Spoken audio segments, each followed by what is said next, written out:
Twitter launched a widespread crackdown on QAnon accounts and QAnon material. So Mediaite says the following. Twitter announced on Tuesday that it had banned 7,000 accounts and limited 150,000 others as part of a widespread crackdown on QAnon activity on the site that, quote, has the potential to lead to offline harm. Last summer, the FBI officially designated the baseless QAnon and Pizzagate conspiracy theories as new domestic extremism threats. Pizzagate infamously involved a bizarre myth that the basement of a Washington, D.C. pizza restaurant was a secret den of pedophilia, which prompted one fervent believer to storm the pizzeria with a loaded rifle and start shooting before surrendering to the police. He was subsequently sentenced to 4 years in prison. Some journalists who have studied the even more Byzantine and fanciful QAnon phenomenon, have labeled it Pizzagate on bath salts. Twitter, which hosts untold number of QAnon conspiracists who used the site to spread its message, announced it had recently begun taking significant steps to block the source of possible threats or violence spurred by the conspiracies. The moves included permanent suspension of thousands of accounts that violate its policies about having multiple users, directing swarms of abuse, also known as brigading, or setting up alt accounts to evade previous suspensions. In addition, the social networking site said it will hide QAnon content from trends and recommendations, avoid promoting its themes and accounts in its search function, and block links from QAnon sites from being shared on Twitter. Twitter safety, here's one of the things they said. We've been clear that we will take strong enforcement action on behavior that has the potential to lead to offline harm. In line with this approach, this week we are taking further action on so-called QAnon activity across the service. All right, so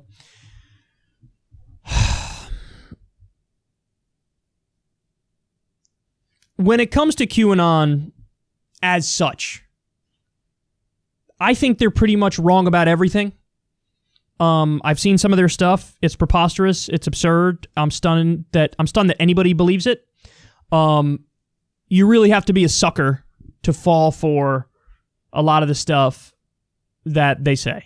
Oftentimes they make predictions about stuff and then it doesn't come to fruition, and then people still go on believing it. It's got the hallmark of like a cult or a fundamentalist religion in that respect. They're absurd. They're ridiculous. And wise up if you've like fallen for what they're doing. It's nonsense. It's total nonsense.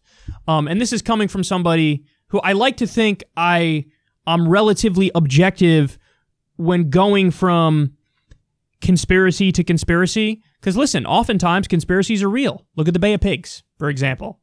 You know, look at the Tuskegee experiments. This is stuff that if you said it at the time, people would be like, oh, that's absurd. That's a conspiracy theory. But it's true. It's true. So you do have to look at these things objectively and on a case-by-case basis. So I think on the substance of it, I think they're wrong. Do I agree with what Twitter did here? No. Now, let me be clear again up front. If you have instances of QAnon people doing direct threats of violence, take it down, of course. And the reason is very simple.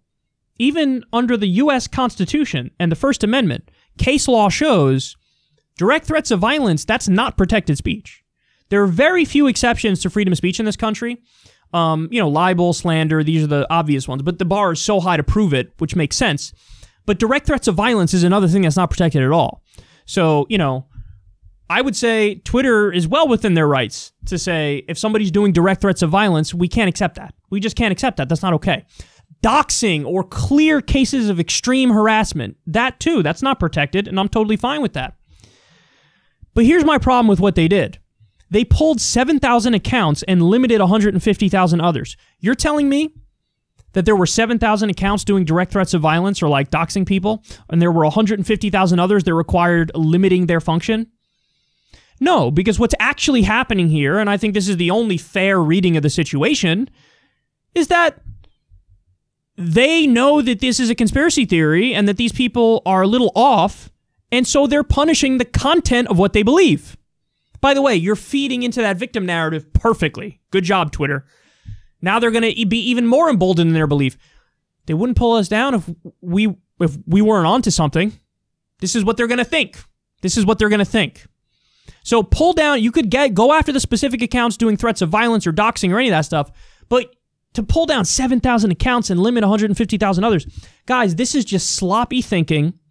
You're punishing people who have fringe beliefs, and it won't stop here. I swear to God, the next time I see anybody on the left make an argument without taking this into account, I'm going to shove my dick in a waffle iron. It drives me crazy. It doesn't stop here. It'll keep going. And then eventually, the chickens will come home to roost. Everybody out there who's smug enough to think, won't happen to me because everything I believe is true and right. The establishment doesn't agree with you. The Silicon Valley oligarch billionaires don't agree with you. The people who you're begging to censor you don't have the same judgment that you do. So here, let's start it already. Ready? Okay, so they're pulling down QAnon, conspiracy theory, oh my God, crazy, so on and so forth. Okay. Should you pull down the 9/11 truthers? Very big community of 9/11 truthers. I don't know how active they are on Twitter, but if QAnon is, some sort of right conspiracy thing, well, the 9/11 truther people, that is more left-leaning, but also some right-wing people, conspiracy, where they think Bush and Cheney were in on it, and, they did 9/11. What about that? And if Twitter does it, should YouTube do it? Should YouTube pull down every single video that advocates 9/11 conspiracy theories? Should they do it? Because that's the logic of this QAnon thing. It's such an extreme conspiracy, we can't even entertain it. We can't even allow anybody to have free speech and talk about it. That's what this is. Okay, so the 9/11 truther one is, we're just getting warmed up here. What about the JFK conspiracy? That's a conspiracy that, according to some polls that I saw within the past few years, a majority of Americans think that JFK was not killed by one lone gunman, Lee Harvey Oswald. A majority of Americans. It is a conspiracy, though. It is technically a conspiracy. It's a conspiracy. So should they pull that down? People who talk about, should YouTube pull down every video of the JFK conspiracy stuff? If you say yes to QAnon, why not yes to this one? Oh, well, that conspiracy is different. But you already agreed in principle to, hey, maybe some conspiracies, they're so bad and so extreme up front that we got to pull them down. What are we going to do? And so the slippery slope is a real slippery slope. Guys, we've already seen it. Don't play stupid with me. For Christ's sake, don't play stupid with me. Reddit pulled down the Donald Trump Reddit and Chapo Trap House, bitch. So they're already doing and we knew this was going to happen. They're always going to go, oh, the right-wing ones, that is so extreme, so crazy, pull it down, and all the left-wingers go, yay, the right-wingers suck, yay. And then the right-wingers cry bloody murder. And they're not wrong to do so, but they cry bloody murder. So, oh my God, everything's so biased. And so the establishment and the powers that be go, damn, we need a pound of flesh from the left now to make it look like we're nonpartisan. So who do they go after? Guys like Chapo Trap House. You know who's somewhere on that list, son? I'm on that list. Jimmy Dore's on that list. A lot of lefties are on that list. If you agree to let these people filter, censor, determine what's okay, determine what's not okay, you're saying, I am very comfortable with philosopher kings determining what should and should not be allowed to be said. Well, let me tell you something. They will continue to add to the list. They're going to continue to add to the list. And the best example, I always say this in these segments because it's true. Anybody who said in 2003, hey, you're wrong. Saddam Hussein was not connected to Al-Qaeda. Saddam Hussein had nothing to do with 9/11. And Saddam Hussein, how about this one, doesn't even have weapons of mass destruction. If you said that in 2003, you're the conspiracy theorist, you're the crazy person, you would be punished. Mainstream media was saying the exact opposite thing, and they were dead wrong. By the way, you want to punish conspiracy theories? Should everybody who promoted Russiagate be pulled? There's a whole community of resistance people online that are still Russiagating. Rachel Maddow is still Russiagating. Hillary Clinton today was still Russiagating. Total conspiracy, complete bullshit. It's dangerous. You're saying the American president is a Manchurian candidate to Vladimir Putin's Russia. What if some borderline crazy person decides to take action and try to do physical harm against somebody in a position of power as a result of that? That's Russiagate.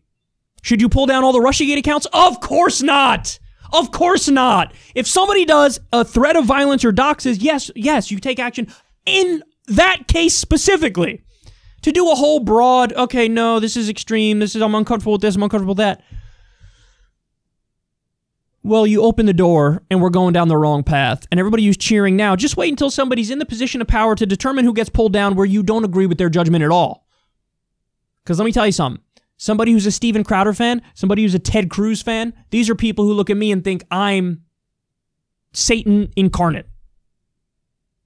They look at me and say, I'm the one, he's poisoning the minds of the youths and so on and so forth. What's offensive and what's unacceptable is largely subjective. There are very few things where we can kind of objectively agree, yeah, that makes sense, no direct threats of violence. But outside of that, what's offensive and what's unacceptable, it's such a broad, subjective thing. I don't believe that we should have philosopher kings. I don't believe that Silicon Valley oligarch billionaires should determine what's acceptable and what's not acceptable in the discourse. I don't believe that. And I think you're a sucker and you're very short-sighted if you do believe that. Because this absolutely is going to come back to bite you in the ass. 100%. They could easily go, things I've said on this show in regards to Syria that have now been proven right, they would have looked at that and said, that's conspiracy. That's a conspiracy. You need to pull him down. That's unacceptable. 2016, the DNC rigging the election against Bernie. You were called, not only were you called a conspiracy theorist, it was argued that you're maybe a Russian puppet. You're maybe funded by the Kremlin because you're talking about leaks that WikiLeaks, they said, got from Russia. So are you Putin's puppet? So now there's even an argument for you're doing election interference, so we got to pull you down. You tweeted about the WikiLeaks. We got to pull you down. What are you talking about? It's a conspiracy. It's from Russia. What are you doing? There's a reason why Noam Chomsky, one of the most prominent leftists of all time, most world-renowned living intellectual, there's a reason why Noam Chomsky always cared so deeply about free speech that he literally wrote the foreword to a book of somebody who he hated. Some guy who was like a legit Holocaust denier. He argued for that person's right to free speech. Why? Because he knows what it's like when you go around saying the United States is the #1 terrorist nation. He knows that those protections are vital because people would definitely come for him if they could. Everybody needs to wise up and realize the same thing. The left needs to take the mantle of free speech and argue for freedom of speech. And there's going to be nothing more annoying and upsetting and obnoxious when the same people who are arguing for this and they think this is great will then turn around the second it targets somebody who they disagree with and go, oh my God, censorship! Censorship! It already happened. Facebook pulled down Copwatch and they pulled down an anti-war outlet. And they made some BS argument about we don't know about the funding, it's kind of questionable, or there might be like sock puppet accounts or some shit. Ridiculous arguments. Copwatch, because they were exposing the wrongdoing of cops, and an anti-war outlet as well. I can object to that because I'm principled on this. But if you're somebody who would defend the pulling down of all the QAnon stuff and then say, no, don't suppress me, you're kind of a hypocritical idiot and you're not paying close enough attention and you're not principled in how you think and you look really dumb.